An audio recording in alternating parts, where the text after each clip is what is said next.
Bonjour, Monsieur Arnaud. Oui, bonjour. Merci d'avoir répondu à notre invitation. Ok, Voilà. c'est moi qui vous dis merci.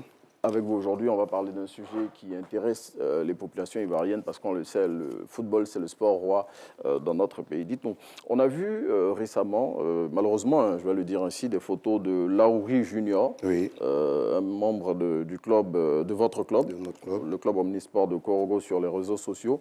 Il était dans une position vraiment indélicate et voilà, ce n'est pas fait pour vous honorer, Président.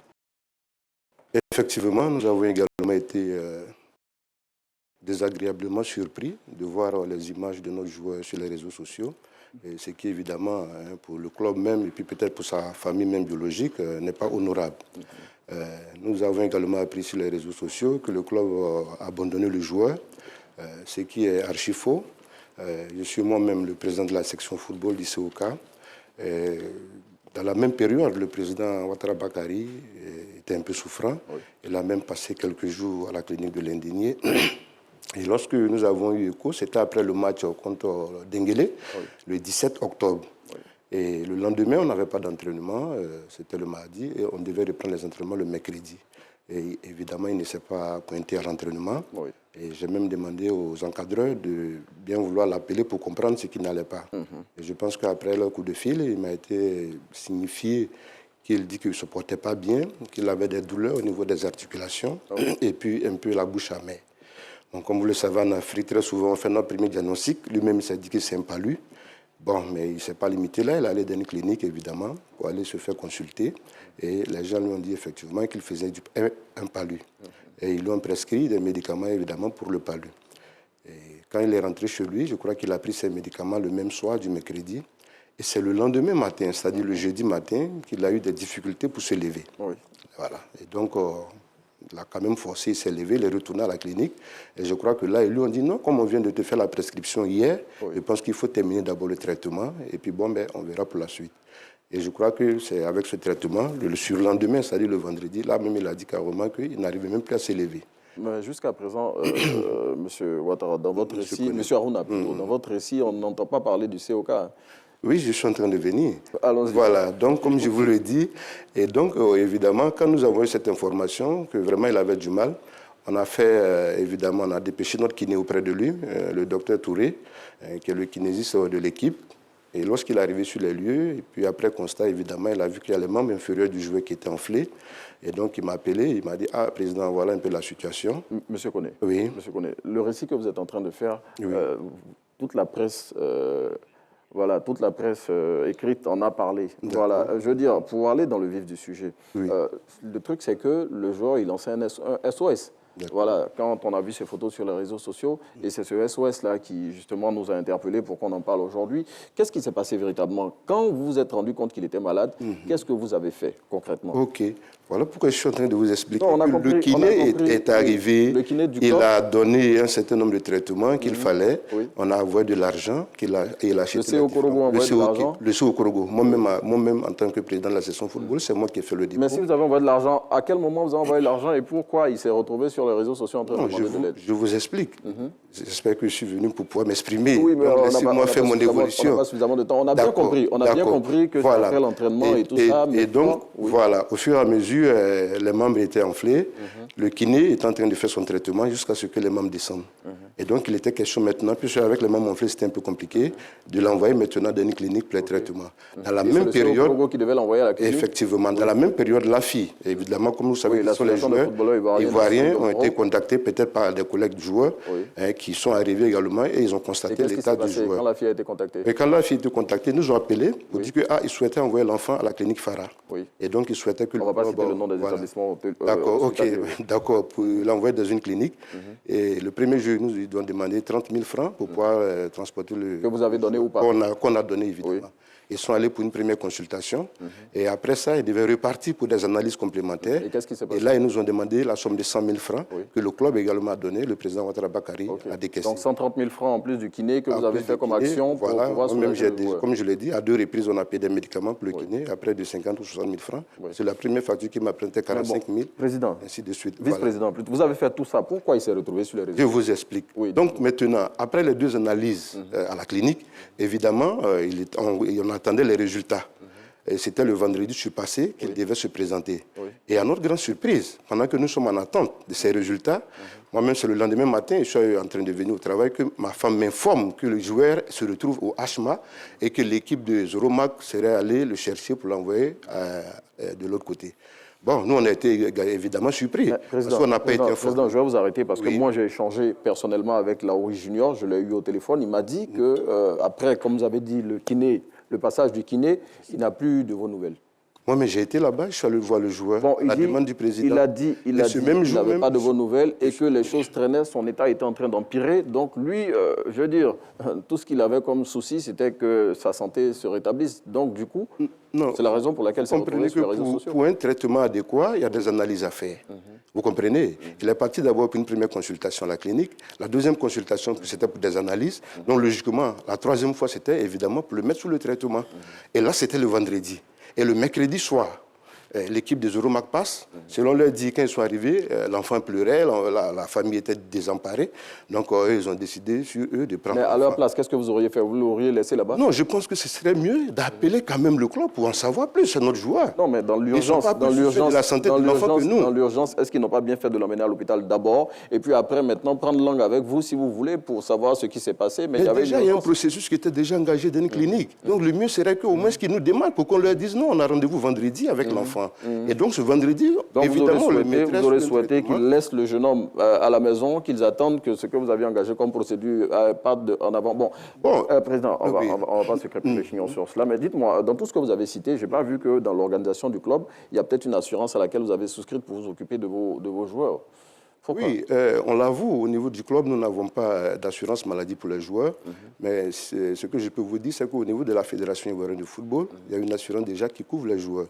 Mais cette assurance, évidemment, c'est une assurance individuelle accident qui les couvre pendant les matchs.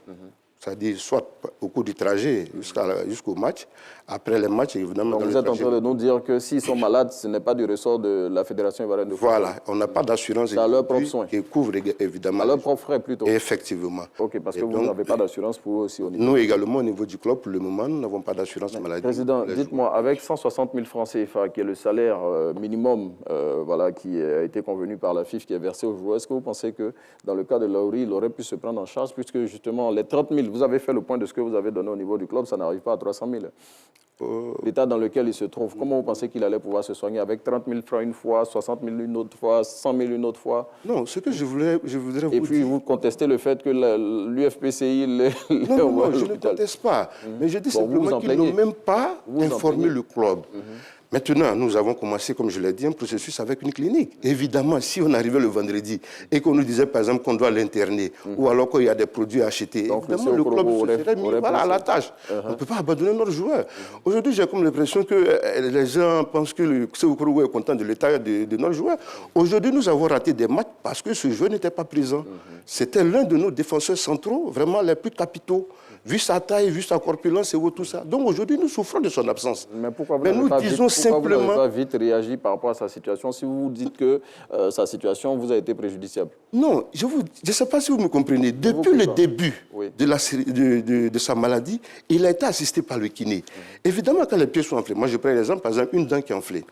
De vous à moi, quand vous partez chez un dentiste, il ne vous arrache pas la dent automatiquement. Il vous donne peut-être des produits pour faire descendre l'enflure avant maintenant de pouvoir enlever la dent. C'est un processus. Moi, je ne suis pas médecin. On a un kiné qui est là, que nous avons fait partie directement. La famille est là, ils peuvent confirmer. J'ai lu une des interviews que vous avez accordées à l'un des journaux de la place. Vous plaignez du fait que l'UFPCI utilise la situation du joueur pour se faire de la publicité. Ce sont vos propos? Oui, comme vous-même l'avez dit à l'entame de votre émission, vous avez dit que vous avez vu des images dégradantes qui n'était pas honorable. Ce n'est pas mauvais d'aider quelqu'un, mais on n'a pas besoin de le brandir comme un trophée. Et ça, nous n'avons pas apprécié, vu les conditions dans lesquelles il est. Concrètement, depuis que l'UFPCI a emmené le joueur à l'hôpital, est-ce que le CO Korogo est parti donner quand même un peu d'argent pour soutenir, puisque vous vous plaignez de la situation? Non, honnêtement, nous n'y sommes pas allés et je vous explique pourquoi. Dites-nous. Ils ont appelé le président pour lui dire qu'ils sont arrivés avec... Donc vous désengagez? Non, on ne s'est pas désengagé, mais nous observons. Parce que je pense que quand même, vous convenez avec moi que vous êtes en train de traiter quelqu'un et puis un de vos frères quitte celui-là, il vient, il le prend, il l'envoie dans l'hôpital sans vous informer. Il est venu vous soutenir. Pourquoi maintenant qu'il est envoyé à l'hôpital, vous ne pouvez plus l'aider? Non, mais en fait, je pense qu'il y a un processus également que nous avons déjà engagé. Donc on ne peut pas... Président, parce que l'UFPCI, monsieur Koné, parce que le président a été clair avec eux, il dit, mais vous nous avez mené des actions sans même nous aviser. Donc je pense que quand même, vous saviez ce que vous êtes en train de faire.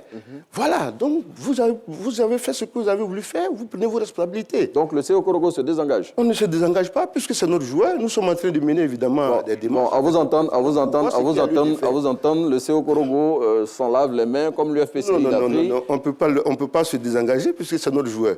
Et ce que vous devez savoir, jusqu'à aujourd'hui, il est payé chaque fin de mois, quand bien même il ne joue pas. Donc je vous dis que simplement sa situation nous préoccupe au plus haut niveau. Mais je pense que la démarche qui a été menée par l'UFPCI n'a pas été la meilleure des démarches. Le joueur appartient à un club.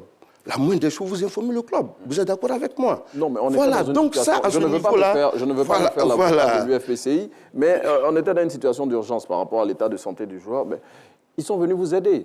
Je ne dis pas non, mais attendez... Jimmy Stéphane, qui est un membre de l'AFI, s'est rendu à la maison à plusieurs reprises. La famille a le contact de Jimmy Stéphane. Ce sont eux qui l'ont envoyé à la clinique pour les 2 premières fois. Mais s'il y a une urgence et que vous pensez que l'état de l'enfant est en train de s'empirer, la moindre des choses, c'est de passer un coup de fil. Bon, en fait, voilà, ce que ça met en avant, c'est aussi l'état de précarité des clubs du football ivoirien, parce que la subvention que vous recevez, elle est de 100 millions. Oui. Et vous l'avez dit, c'est 10 millions que vous percevez par mois, 10 millions qui n'arrivent pas à couvrir vos charges. Évidemment, mais moi je le dis, il faut quand même remercier le président de la FIFA. 100 millions aujourd'hui, ce n'est pas quand même rien. Parce que de là où nous venons, évidemment, on a passé des années où les subventions étaient irrégulières. Et donc, quand vous avez vos matchs, quand vous avez même vos entraînements, c'était vraiment de la peine. Il fallait vraiment courir à gauche, à droite pour pouvoir vraiment combler ce déficit-là. Mais aujourd'hui, avec quand même ces 10 millions qui sont réguliers, qui viennent à la fin de chaque mois, on arrive déjà à payer les salaires, on arrive déjà à organiser nos matchs et on arrive quand même à faire un certain nombre de choses. Mais évidemment, comme on l'a dit, vous voyez par exemple, on nous demande 20 joueurs pros, 20 joueurs professionnels qui sont payés peut-être au minimum à 160 000. Donc les 20 joueurs déjà, si je prends peut-être 200 000 par joueur, ça nous fait 4 millions. Si vous mettez l'encadrement, ça fait déjà quelque chose. Si vous mettez les séances d'entraînement et puis les soins qui sont produits, évidemment, les 10 millions... Aruna, ça ne suffit toujours pas, parce que quand on se retrouve dans des situations comme celles qu'on a vues sur les réseaux sociaux avec le joueur, vous n'arrivez pas véritablement à y faire face, parce que c'est ça le véritable problème. Nous pensons vous allez convenir avec moi. Oui, je suis d'accord. Pas que les choses... Mais nous avons été vraiment méthodiques. On a suivi une procédure. On a un kiné qui suit un malade. On vous invite, M. Koné Aruna, à continuer à être méthodique en allant soutenir l'UFPCI qui a décidé de prendre en charge votre joueur en l'emmenant dans un hôpital de la place. Allez, on va vous dire merci d'être passé, M. Aruna, parce que le temps qui nous est imparti est achevé. Et je rappelle que c'est M. Koné Aruna que nous avons reçu aujourd'hui, vice-président chargé des finances du club Omnisport de Korogo et président de la section football du même club. Et aujourd'hui, on parlait des footballeurs ivoiriens et de la galère totale à laquelle